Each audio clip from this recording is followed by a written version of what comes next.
Okay, I think we're good. All right. Good afternoon, everyone. Thank you for attending our Asian American Studies talk. We have a very special guest here. So we have Dr. Robyn Magalit Rodriguez. She is an educator, writer, community organizer, mother, and regenerative farmer. After reaching the highest rank of the university professoriate as a full professor, serving as department chair and founding of the Bulasan Center for Filipino Studies and Asian American Studies at the University of California, Davis. Rodriguez made a dramatic decision to return to the land. Along with her husband, Joshua Vong, she established the Reimagination Farm, a freedom farm that also serves as Rodriguez's land-based classroom where she offers transformative learning experiences grounded in social justice movements, indigenous knowledge, the arts, and radical love. A prolific writer, Rodriguez has published 7 academic books, 50 plus scholarly articles, book chapters, as well as journalistic pieces, and is currently completing a memoir on her farm journey. All of her publications highlight the causes she's committed to, including global anti-imperialist struggles, justice for migrant workers, indigenous peoples movements, and more. Indeed, as a community worker, Rodriguez has helped found or led numerous groups advancing justice at the local, statewide, national, and international levels. Rodriguez has 2 sons, Amado Kaya, and Z. Uh, okay. Her eldest, Amado Kaya, unfortunately passed away at the age of 22 while serving indigenous communities in the Philippines. Rodriguez founded the Amado Kaya initiative to honor his activist commitments. Her younger son, Z, is learning to be a farmer. A dynamic and inspirational speaker, Rodriguez has addressed thousands of people around the world through keynote speeches, lectures, and workshops from prestigious universities like Oxford University to community-based organizations. And if you would like more information about Dr. Robyn, I will be putting a link to her website in the chat if you guys want to check that out after. And yes, this is Dr. Robyn. Everyone, give her a very nice warm welcome. Thank you so much, Mark. And thank you, of course, Dr. Bond, for the invitation to share some thoughts with you today.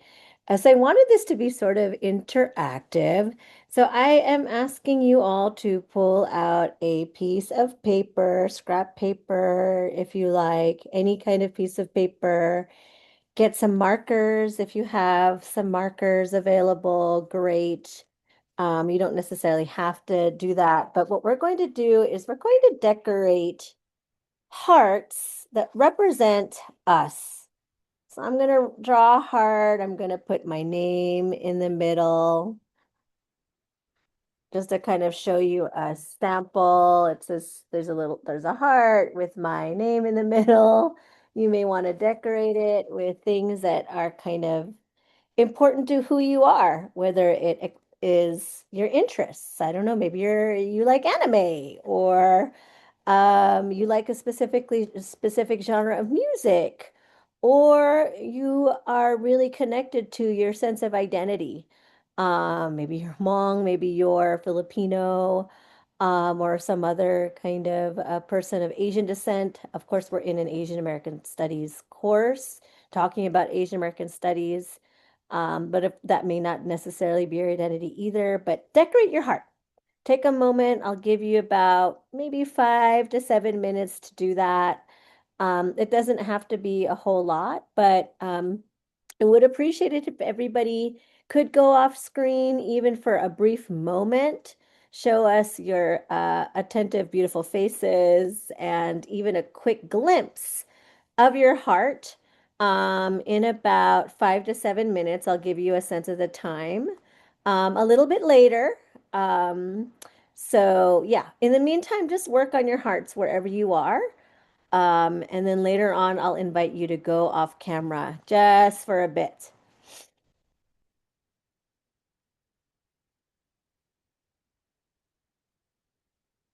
Decorate your hearts.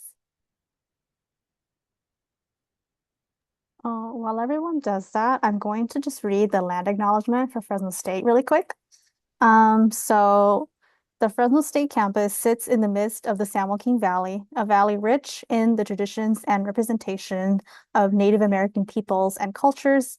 We are grateful to be in the traditional homelands of the Yokuts and Mono peoples, whose diverse tribal communities share stewardship over this land. Thank you, guys.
Thank you, folks who are off camera. You do look like you're working hard at those hearts. Appreciate that. I'll still give you a little bit more time.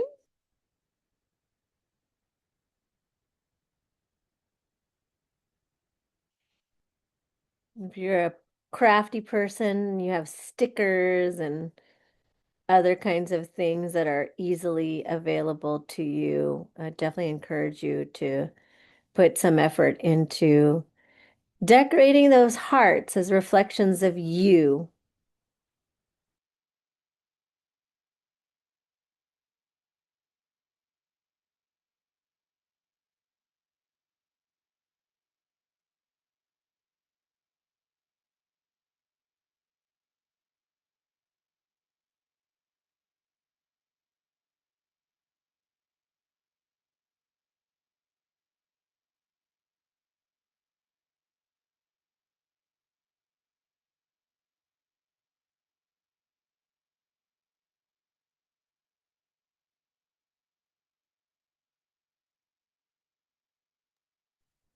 So I'll give you till about 12:42, assuming everybody is in the same time zone.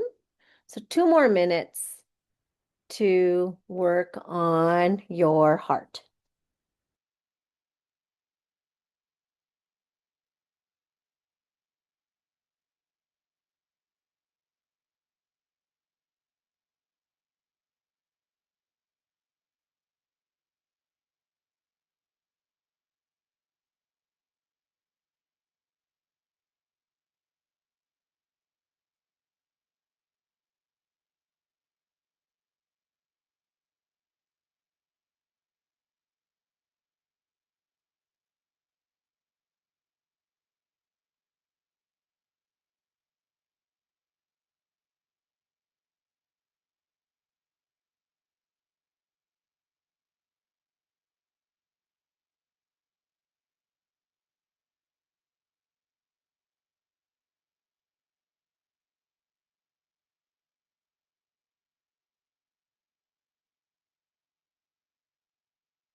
Okay, hopefully you had just enough time. Maybe for folks who are already on screen, just show quickly what your hearts look like. And if everybody else can go off screen just for a little bit so I could see those faces and those hearts. Thank you. Awesome. Great. And hopefully you feel like those are good reflections of who you are. Now, I am going to actually ask you to tear a piece of your heart if you answer yes to any of the statements that I'm about to ask.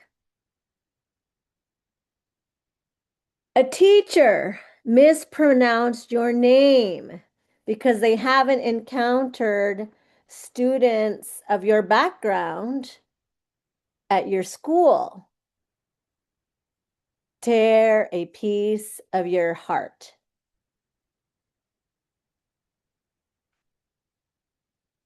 And you can see on the screen too some of the questions. You changed how you pronounce or spell your name, or you actually have an entirely other name that you share to people in order to make it easier for other people to say. So you go to Starbucks and you're not saying, my name is Goia because you're Hmong. What? It would be too hard. So you tell them you are Nancy as an example. I'm sorry. What if you have like a nickname? Nickname is okay. So These are not hard and nobody's testing on you on these.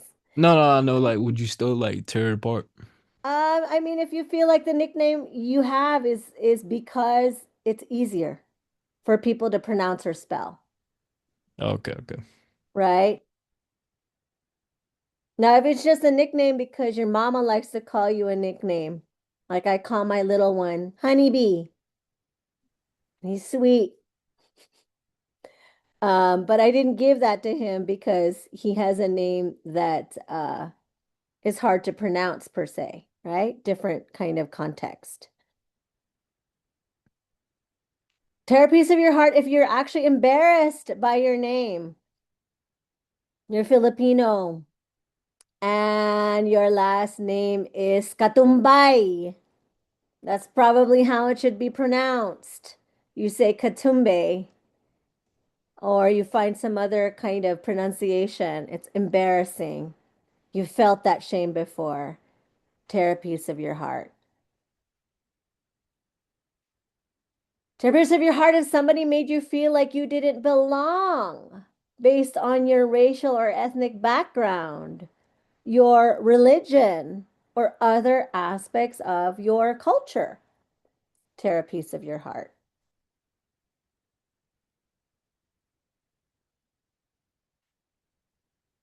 Tear a piece of your heart if you were made to feel bad because your parents or other family members don't speak English well or have an accent, right? My parents are Filipino. My dad would always mess up pronouns, she, he, they, although of course we're in a moment where maybe that doesn't matter as much as it people used to think in the past. Or my father used to say, instead of fish, fish, not really pronouncing the F. Maybe that was something you felt bad about. You felt or you feel ashamed that your parents or other family members don't speak English well or have an accent. Tear a piece of your heart. Tear a piece of your heart if you've been made to feel ashamed because of the kind of food you bring to school or eat at home. You bring a little container of rice, and the main dish has fish sauce. Somebody turns up their nose or asks, "What is that? That smells bad." Tear a piece of your heart Tear a piece of your heart if growing up you learned little to nothing about the history of your community in the state of California or in the country. Right, Devin. Everybody's okay with the skyflakes, but probably not the bagoong.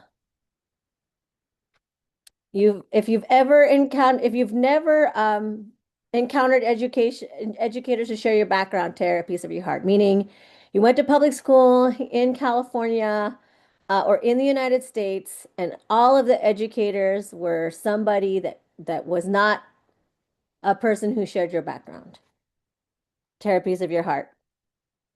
Tear a piece of your heart if you've never seen someone from your background star. We're not talking co-star or extra, but star in a television series or movie. Tear a piece of your heart. If you've never read a book by someone who shares your background, tear a piece of your heart. If members of your family are separated across different countries or continents, tear a piece of your heart. If you're afraid that you or your parents or members of your family or other members of your community might be detained and deported by ICE, tear a piece of your heart. Tear a piece of your heart if members of your family have been detained or deported by ICE. Let me see your hearts. How about first, let's start with this. Show me by thumbs up if you have a whole, completely untouched, beautiful heart, all completely intact. Anyone? I'm trying to look through all of your names. I don't see any thumbs up. So it looks like everybody else has a broken heart. Give me a thumbs up if you have a broken heart. Let me see. Okay, thumbs up. Maybe somebody wants to even show their heart. If you even have any heart left to show. Wow, I see Aisha. Heart broken. Devin, oh, in pieces. Oh, okay. Broken hearts. What makes our hearts broken? First, deep breath.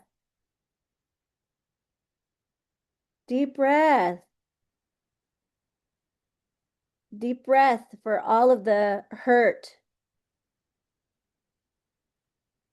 that these questions might bring up, memories of hurts. Deep breath. But what does make our hearts broken? And how do we heal our broken hearts? This is the importance of Asian American studies. That was the topic of today, is why is Asian American studies important? This is why it's important. It's because it helps us to understand why our hearts are broken. It gives us the tools to figure out how to mend our broken hearts. So, key to Asian American studies is Asian American, Native Hawaiian, and Pacific Islander history. Now, many of you are already in a class with Dr. Bond. Maybe this is somewhat repetitive, but the reality is if you have a broken heart and you're coming into this space today, you have only had an opportunity to learn about this history a handful of times, if at all. Now, if you've been schooled through all of your life in California public schools or American public schools, history is something we're taught for the entirety, for the most part, of our 12 years. Kindergarten through senior year in high school, we're getting bits and pieces of American history over and over and over again. Comes at us in all of the calendar celebrations on our Google calendars as reminders. So if this is repetitive, this is the second time you heard this, the third time you heard this, maybe the fourth time, we can't even make up for the 12 years that you did not get this history. But super, super important for us to run through this history if we want to understand why our hearts are broken and again, how we can mend them. One of the things that really unites us as Asian American, Native Hawaiian, and Pacific Islanders, and mind you, to be AANHPI, or if you like, AAPI is a kind of shorter version of this. When you think about the vast, vast region that encompasses what is Asia and what is the Pacific Islands, right, or Oceania, uh, it this is a huge swath of Earth, right? Many, many, many, many different cultures, many, many, many different countries, many even more cultures, because one country alone in Asia can encompass many very different cultures and languages. How is it that we come together from this vast, vast region under this broad rubric of AANHPI or AAPI? Well, what unites us is that the people of our vast region suffered from some of the same causes of uprootedness, right? The lands of our ancestors were taken over in some way, shape, and form as part of America's desire to be great. This is a major cause of our heartbreak. And we'll break this down a little bit more. Right? One of the ways that we can understand our uprootedness from Asia, from Oceania, it goes back to the history of this country, and at its very beginnings, and the idea of manifest destiny. Anyone brave enough to go to either put in the chat or perhaps to even unmute to remind us what manifest destiny refers to? Anyone?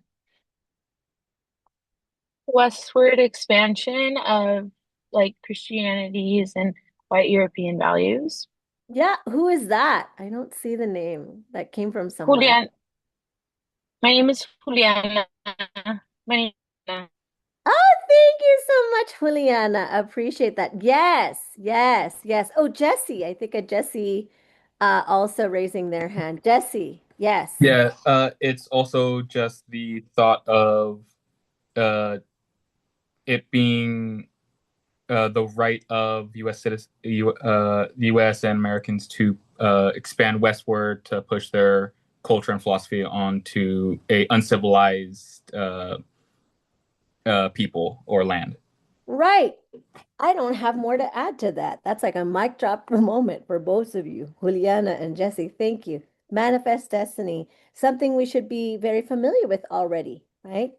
So, manifest destiny at the end of the day is a framework, a way of thinking that deeply structures and um, organizes the U.S. society, and has impacted all of us. And here are all of the ways that that's happened. I mean, just to kind of as a definitional, as a moment to stop for a definition. And it's already been nicely expressed by Jesse and Juliana. Manifest destiny is deeply rooted in white supremacy. White supremacy is a system of practices and beliefs that whiteness, white people, and the white race are inherently superior to other races, and that white people are given power and privileges over people of other races, right? I want to emphasize white supremacy as a system of practices and beliefs. It's not to be confused for just individual people who are white. It's true that not all white people necessarily fully subscribe to these beliefs, or have the power to even put these beliefs into practice. There are some who do, it is true, but understand white supremacy as a system of practices and beliefs. And it is deeply, deeply what manifest destiny as a framework is rooted in. Now, this manifest destiny, rooted in white supremacy, has given rise to numerous forms of violence that have harmed many people, not just Asian Americans, Native Hawaiians, and Pacific Islanders, but certainly has shaped us as well, right? Manifest destiny has given rise to indigenous genocide. Manifest destiny and the logics that it's rooted in is what accounts for the enslavement of African people, of slavery. Although there's even history of this enslavement of indigenous peoples of this country, as well as even Asians. Manifest destiny and the system of white supremacy accounts for war and land seizure. It's highlighted in yellow because these are the ways in particular that manifest destiny has impacted Asians and Pacific Islanders. We've also been impacted by systems of colonialism and imperialism.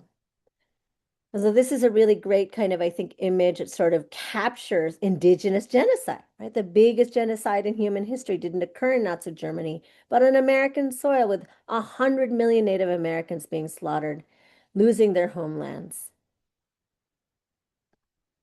And certainly you might be already familiar, and if you're not, you should be familiar with the history, the horribly violent history of the enslavement of African peoples. Right? Images of an enslaved African man beaten and whipped.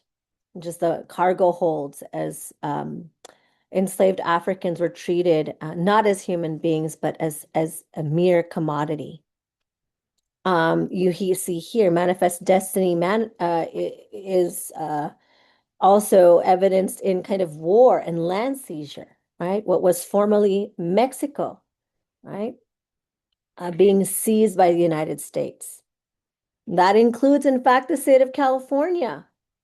There's no accident why many of the major cities throughout this state have Spanish names: San Francisco, San Bernardino, Los Angeles. These are Spanish words, right? Because this was Mexico. This is an image of Queen Liliuokalani, right, and the overtaking of the Hawaiian monarchy by white settlers who had set up plantations throughout the kingdom. Right? This is an image of the United States as it was eyeing securing the former colonies of the United States, of Spain, in Asia and the Caribbean, which included the Philippines, as well as Cuba and Puerto Rico. Not a very clear image, I know, but hopefully you can capture the sentiment there.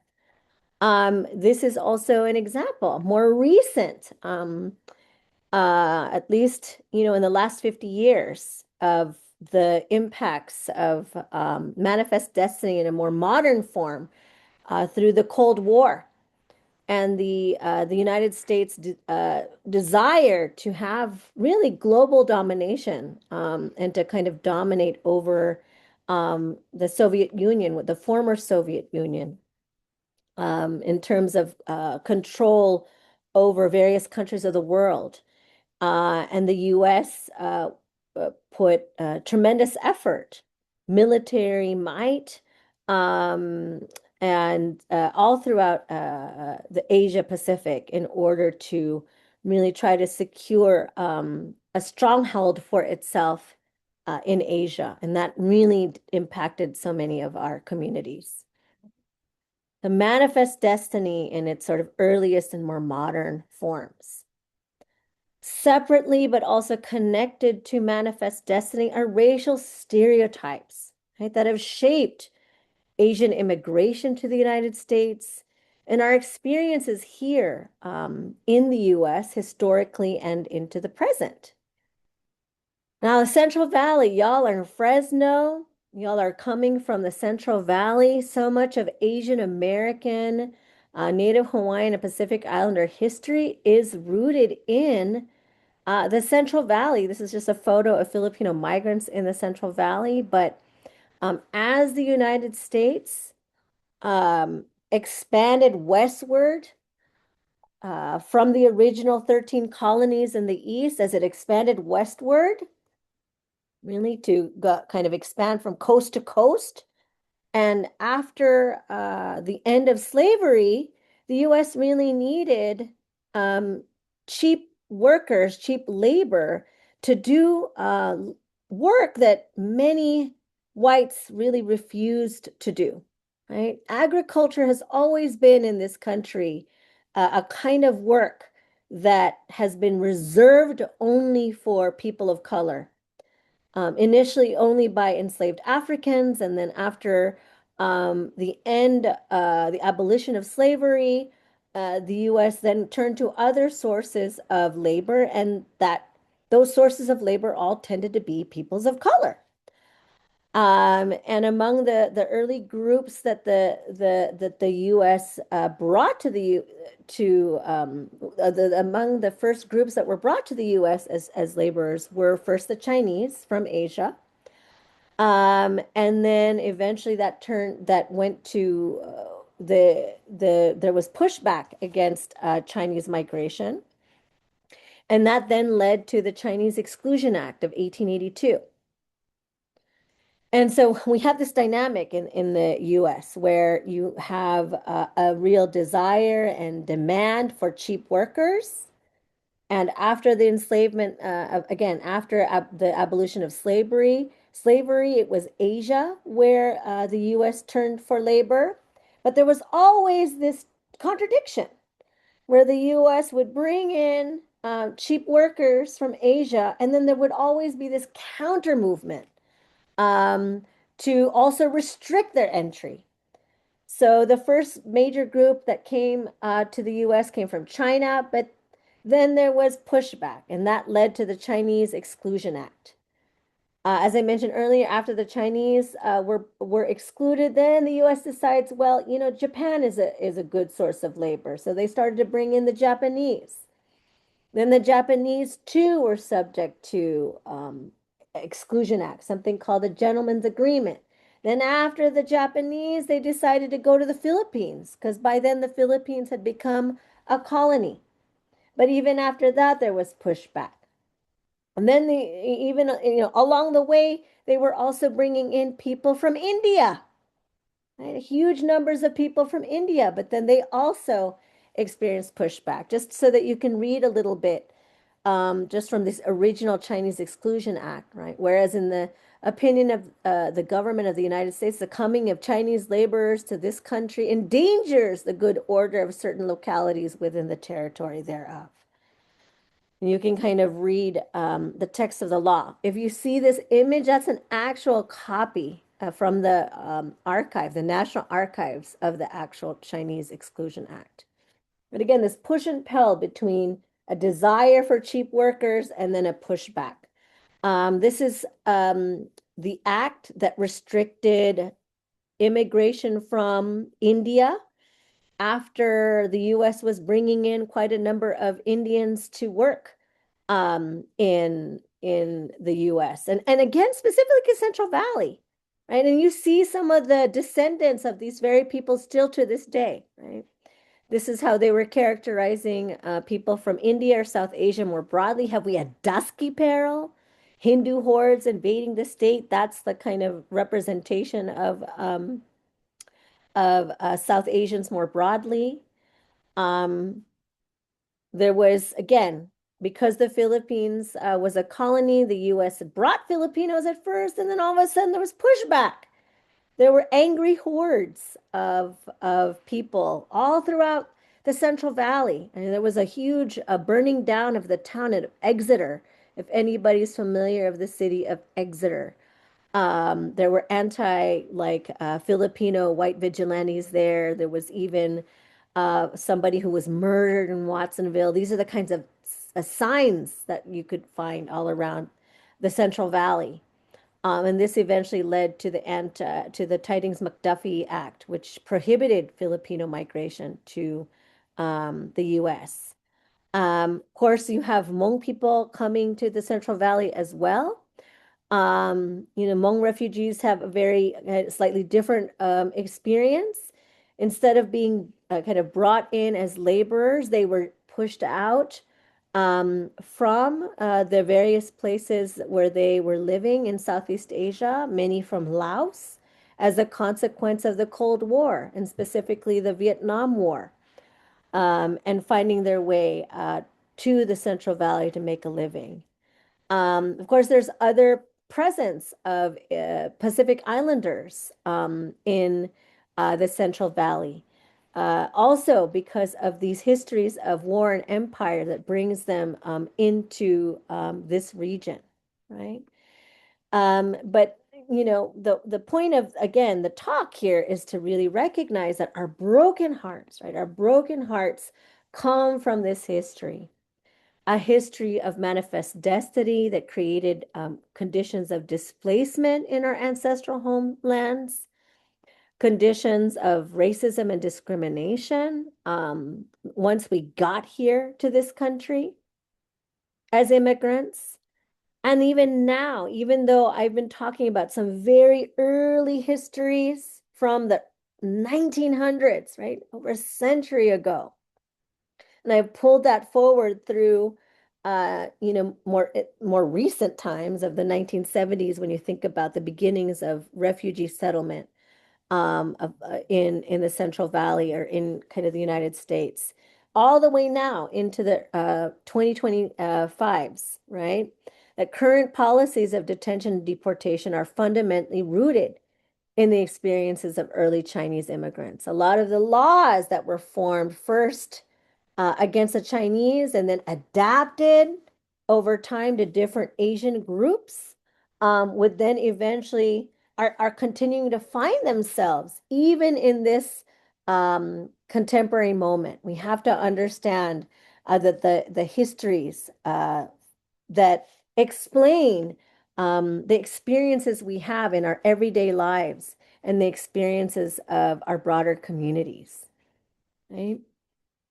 When you look at the experiences of Asians, right, you have this long history of anti-Asian hate that really originates in the 1880s already, right? And again, it's this push and pull, right? The United States has this dynamic where there's a deep, deep need, a requirement for certain kinds of labor to perform the jobs that white people typically don't see as work that they will ever want to do, or jobs that maybe whites would do, but that employers exploit our backgrounds as a mechanism of paying us less than typical white workers. Right? All of this these are histories that we inherit of this contradiction, right, between this labor demand, and also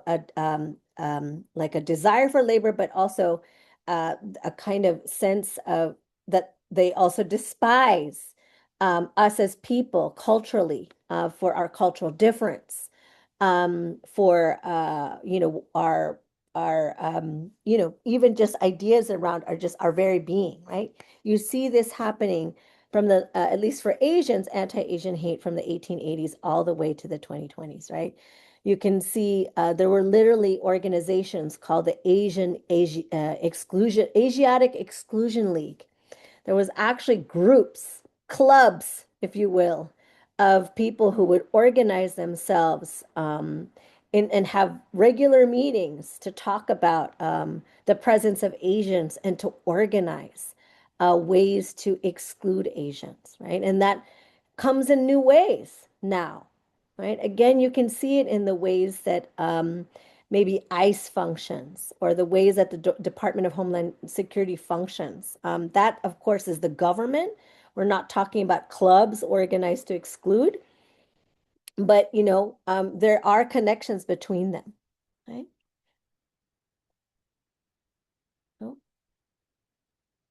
So racial stereotypes, right, that are deeply rooted in white supremacist ideas are really what shape our experiences of exclusion, non-belonging, outsiderness, marginalization, right? They're all the reasons for our broken hearts. Because again, if you go back to the activity that we started our time together with, each of those questions is rooted in something related to exclusion. Right? All of those questions relate to feeling like you don't belong, that somehow you're an outsider. Right? All of that is rooted in ideas related to race. Right? Now, they also relate to issues related to even economic class, right? So some of the questions maybe that you answered might have also even had to do with just being poorer than your peers. But certainly in the main, they really have to do with racial, ethnic stereotypes. So now this all ultimately is what fueled the fight for ethnic studies, including Asian American studies. And at least from my view, the fight for ethnic studies, including Asian American studies, is a fight to advance healing and justice, right? When I talk about, well, why are our hearts broken? Well, how do we heal them? It's through this kind of community mobilization, through this activism. Now, it's because of all of that collective, shared experience, right? And all of you, for the most part, had a shared personal experiences. Like your hearts were very personal, right? They reflect you as an individual. And yet what we saw in the exercise is we were not alone.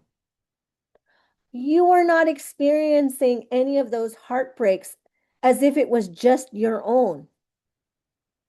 We shared these heartbreaks. And in fact, we didn't just share them as Asians. I saw a lot of nods, even for those who probably identify as some other background, Latino maybe, Latine, Chicano, if you like, African American. There were lots of shared experiences there, right? So what the fight for ethnic studies, as it really kind of and its beginnings in the late 1960s, was when young people of color, including Asian Americans, started to recognize that their experiences of hurt, of harm, were not just experiences that they had by themselves. These were not private, individual, unique experiences, but things that people shared collectively. And it was that recognition of a collective shared struggle that inspired people to come together. And they were inspired to come together to fight to ensure that all of our stories could find their way into college classrooms for people to study and understand alongside of all of the standard history that you get in the K through 12 system, right? As somebody who is being schooled in the United States. And it's really, really important to understand that this was a fight. And it's not a fight that just started and somehow was successful in the 1960s. This is an ongoing fight. We are in a moment where being able to tell the stories of our hurt and harm are being contested, even at your varying institution. If we as our communities don't invest in taking courses in ethnic studies, taking courses in Asian American studies, oftentimes university administrations don't always see the value. Might feel like if there isn't sufficient enrollment, that these courses should come to a halt. But at least for myself, as somebody who was both a student of Asian American studies and a teacher of it, for me, it's felt healing to feel affirmed and seen. to know and understand why I've experienced the kinds of feelings of outsiderness I felt in the past, or marginalization or discrimination. And, and also it gave me the tools to find ways to continue to um, ensure that our country lives up to the values we profess. Okay? So, this is an example of how our communities are continuing to come together, right? To fight back against the long arc of impact of things like the manifest ideas of manifest destiny, which are coming back in so many ways, right? History, if history feels like it repeats itself in the United States, it's because it's about the deep rootedness of certain sets of ideas in our society, right? And it becomes work for us over generations to speak truth to power, to just even speak our own experiences and the ways that, the kinds of harms and hurts that we experience in order to work towards building a society that truly values everyone. And so I want to just end the talk there and just leave it open for questions. And yeah, reactions, comments, just whatever you may have. So in the time that remains, but thank you.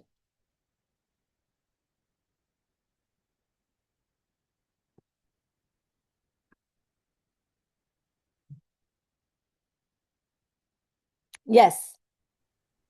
This was great, spectacular.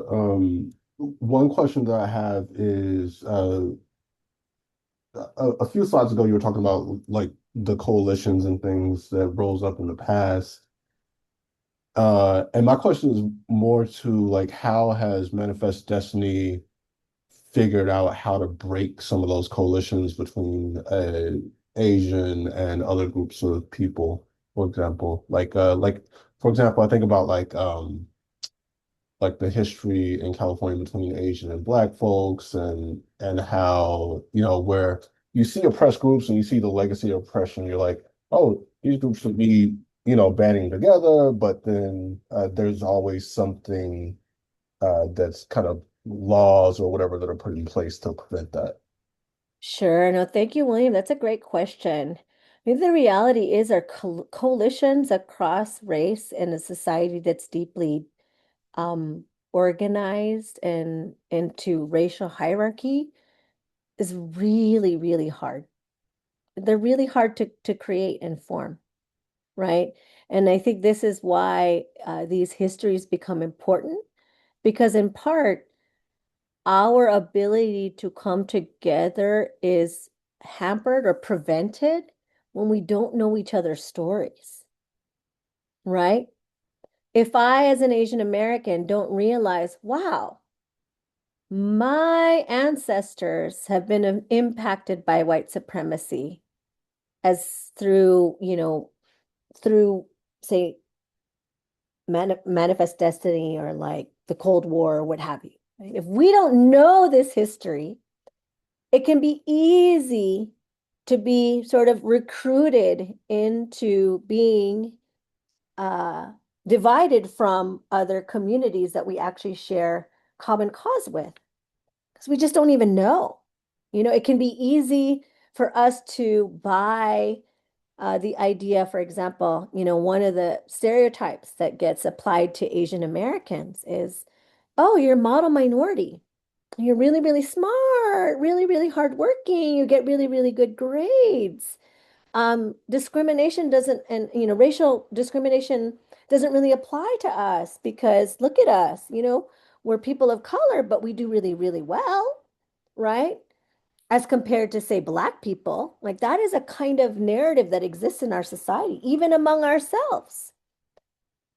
Now, if you don't realize, well, immigration policies for Asians changed over a century. Back in the day, the only jobs Asians could get were as low-wage workers. And then all of a sudden, due to racism, that was stopped. And then by 1965, the US says, okay, we'll let Asians back in. Sorry, we excluded you before. 1965, it's the 60s. And mind you, a lot of Asians don't even realize the laws that kept us from the coming to the US, they ended up changing because of the civil rights movement, because Black people took a lot of risk to fight for civil rights in the 60s. So here the US says, okay, sorry, Asians, we had kept you out. We're changing that now. We're responding to the moment, right? Civil rights movement has made us have to reckon with discrimination. So by 1965, all of the laws that kept Asians from coming in all of a sudden changed. But the US said, okay, we'll let you back in, y'all, but only if you have like a professional degree. So if you have a good degree, you could come on in. But if you don't, you can't. Well, what does that mean then? That means then that all the Asians coming after 1965 are people who already had college educations. So of course, if you already had a college education in their country of origin, you come to the U and you got permission to come to the US, it's going to put you a bit ahead of other people, right? Such that it might seem, if you don't know history, like Asians do better. It's not that they inherently do anything better. It's that the law privileged those with privileges already to come. Now, if the US said, okay, 1965, all you Asians who we stopped from coming in, we're letting you come in and it doesn't matter. You could just come in. Or if they said you could come in, but you could only come in as low-wage workers, right? Then that law would also shape how much Asians would actually be able to kind of achieve, if that makes sense, right? So understanding kind of the way that history works helps us to better understand how our histories are intertwined. But, at the end of the day, William, when we don't know these histories, so easy for us to hate on one another, right?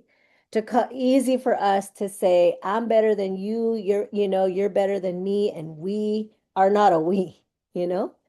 And this is what kind of ethnic studies offers up is an opportunity to see these interconnections, right?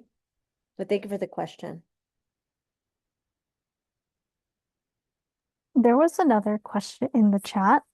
Oh, yes. I think it was something about how did my identity shape my Yes. approach to activism and research. It always, I mean, on all levels, my identity has always kind of shaped my activism research.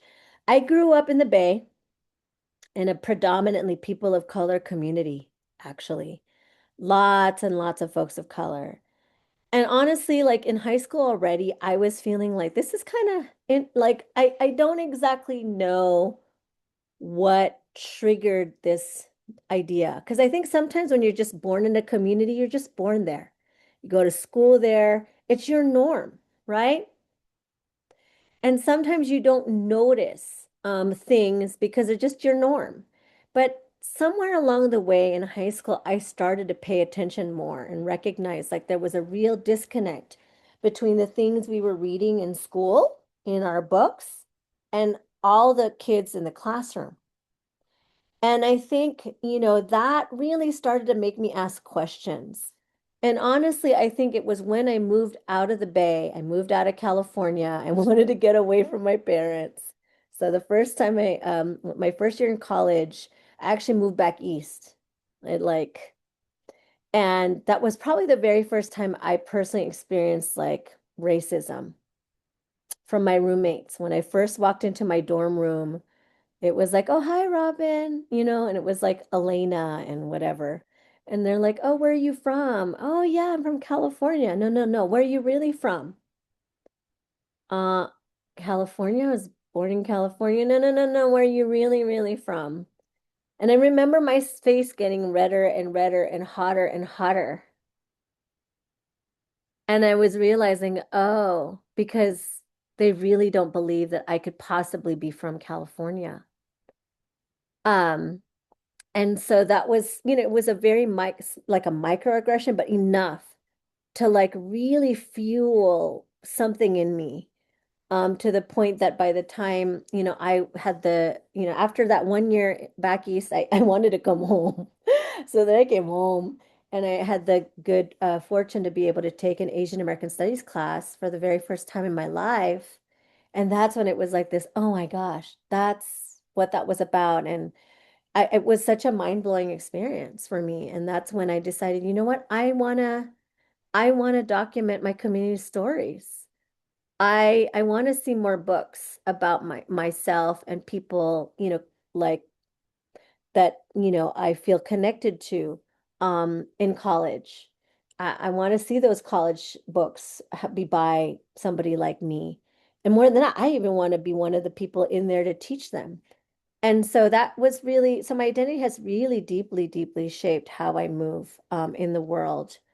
And my activism, because at least for me, Asian American studies is not something you just do passively, that you just study it.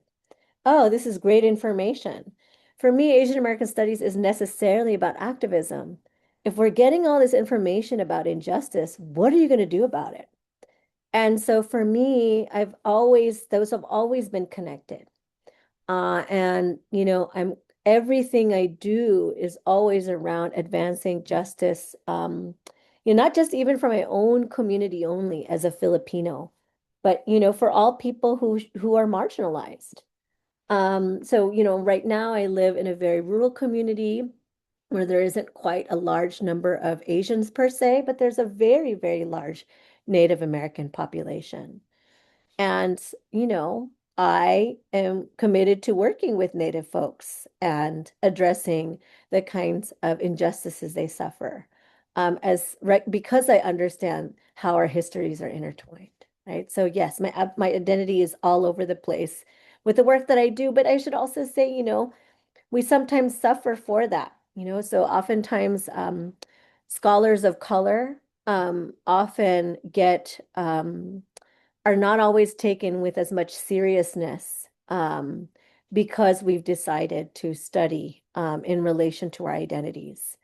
And so that's often been, I've had to sometimes deal with some of that over the course of my career, but I do it anyways because I don't do it for the university or didn't do it for some higher kind of administration.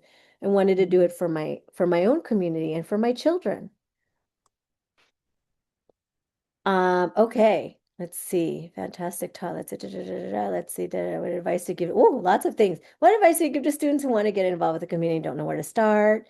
In terms of activism and social movements, what are the strategies that you see that have been most effective for change to happen? Ooh, okay. We have multiple questions that sound like activism. Like how do you do it? So where do you start? Um, I think I guess it's Keegan Lowe. Thank you for the question. I think, well, you don't have to go very far to get involved. I think you can start right there on campus. There are lots of issues still when it comes to equity and education.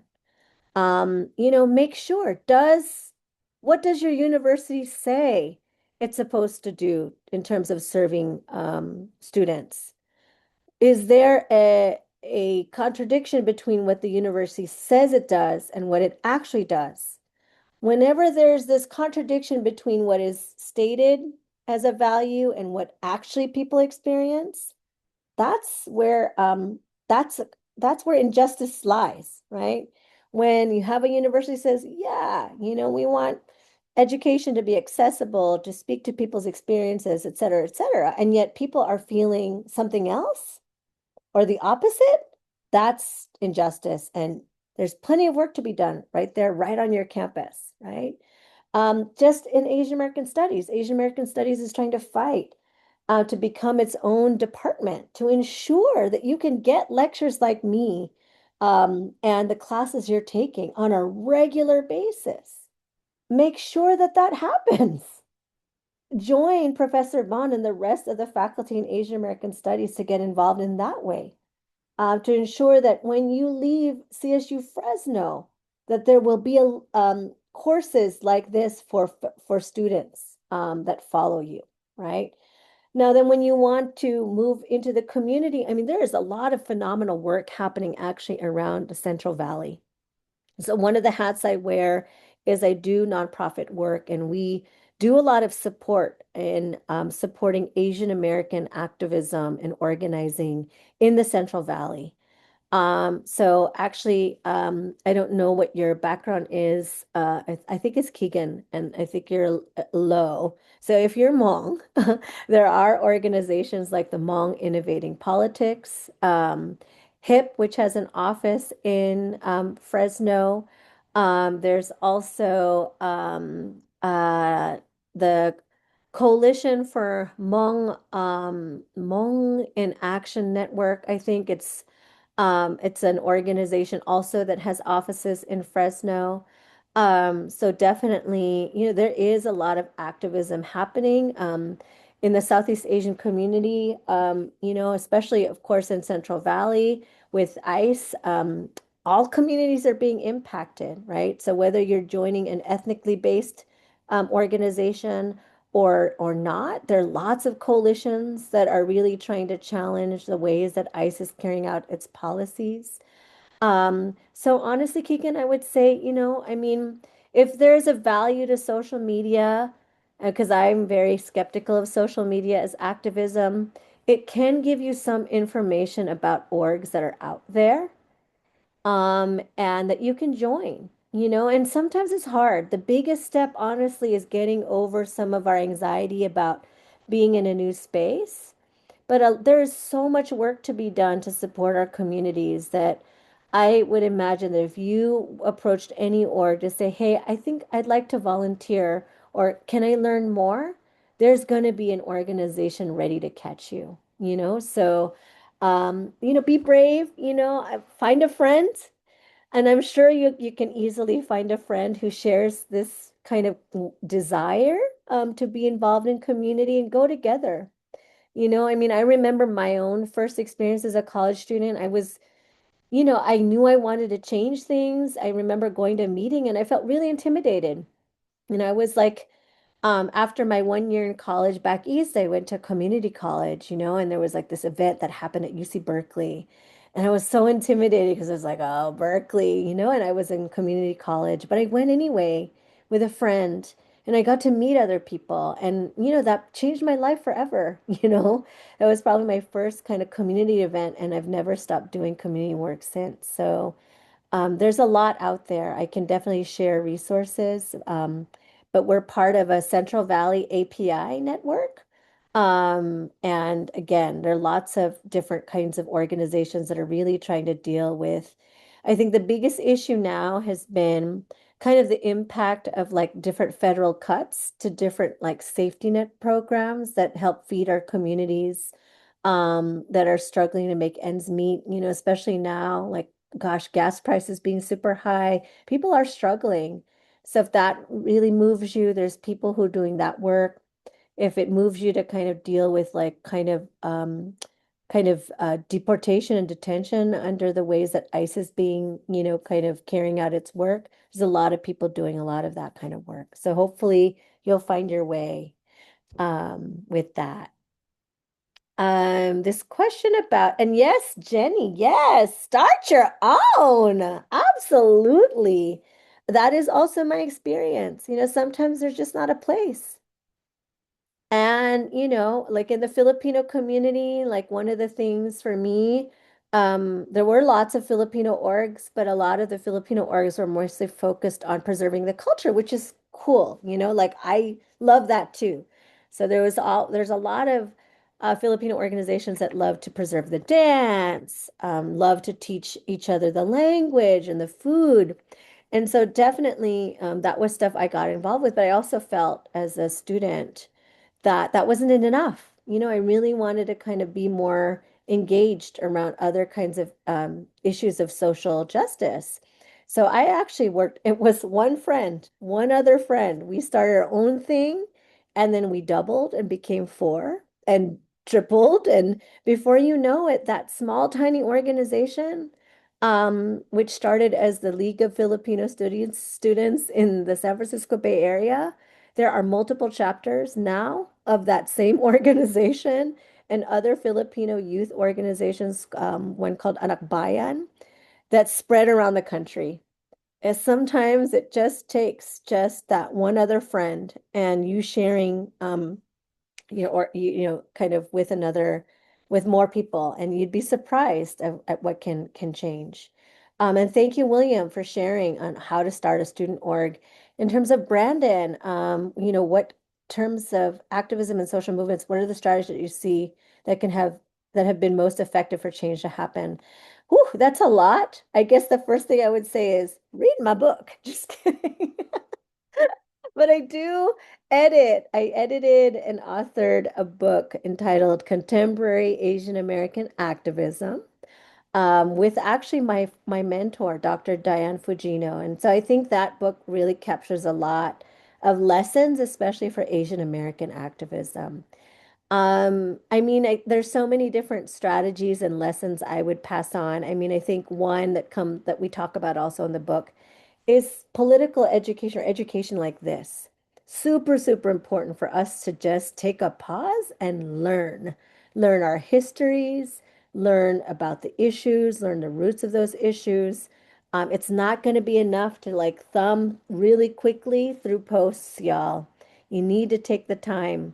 What has proven to be effective over time in our communities is when we all commit to studying just a little bit more deeply. Strategies that are effective are, really, being open to building in coalition. It's not easy to build coalitions and working with other people, but we have to strive to really create these connections with other communities. Um, and really recognize that sometimes we may have conflicts, but those conflicts don't have to be deep divides that keep us from working from one another. That's really important. So in other words, cancel culture, not helpful for us if we want to affect change, right? Everybody's human. If we get into conflict with one another, maybe we have to get some space from one another, but it's important to try to strive for repair and to kind of keep those coalitions going. And there's more, but definitely, Brandon, I would recommend, and that's why I wrote it, right? I have at least 2 volumes on Asian American activism, so a special issue of AmerAsia Journal, and you should be able to see that on my website or the book, Contemporary Asian American Activism. Let's see. What keeps me motivated? Gosh, so many nice questions from you, Keegan. I feel like, oh, we have to have like a one-on-one or something. And like I can see all of your curiosities. So thank you. What keeps you motivated most in your work, especially when facing systemic challenges? Like what continues to push you? I mean, I think for me is that what keeps me motivated is I have seen change. Things are hard, absolutely hard, for many of our communities for lots of different reasons. But I've also seen how powerful, how we can really transform the conditions of our lives when we come together. I've seen lots and lots of successes, big and small. And I think that's what keeps me going, is seeing what's possible when you come together with other people in common cause and seeing positive change be put into the world.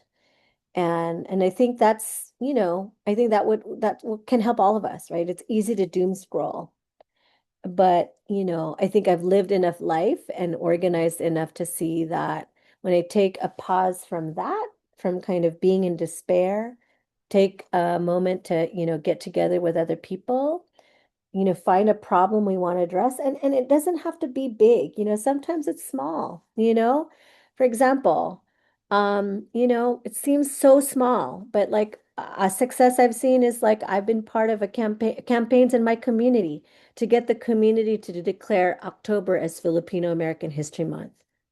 That seems really small, maybe, but to be able to go before the city council and the places I've lived and say, hey, you need to acknowledge, the community that lives here.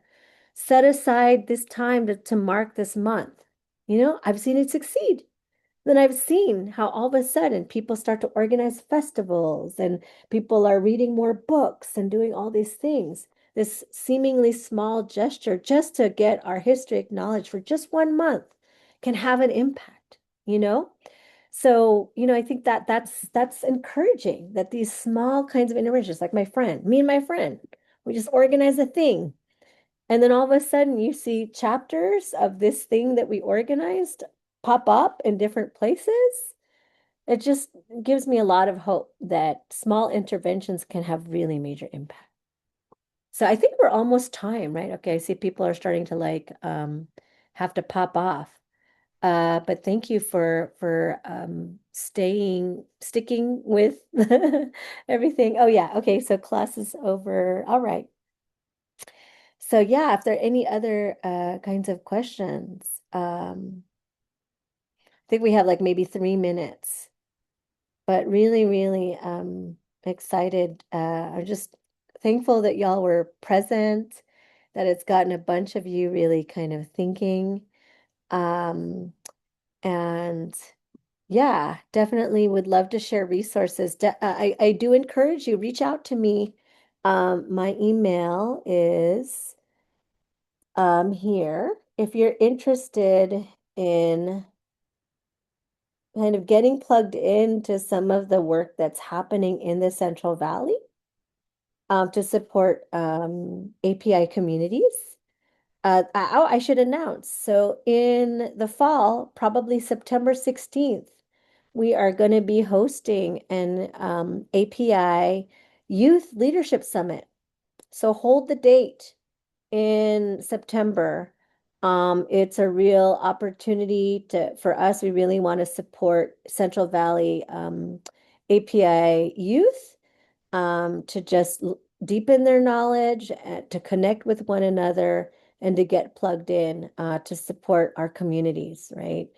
Whether it's supporting our communities so our stories can still be told, support our communities so our people can be fed, support our communities so that they're not separated through detention and deportation. Please reach out. You can email me and put in the subject line just CVAAPI organizing, and I can kind of get you plugged into the work that we're doing throughout the Central Valley. And again, thank you so much for all of you who are feeling inspired to get involved. And again, it can be small, even preserving our cultures. And I think for me, it just wasn't it's something that I value. I just wanted to do more, but still plug into that. Plug into cultural groups, learn your cultural dances. Make sure you're, preserving your language. All of those things are super important, for our communities. So yeah, I think we're at time, but thank you so much. Thank you, Professor Bond,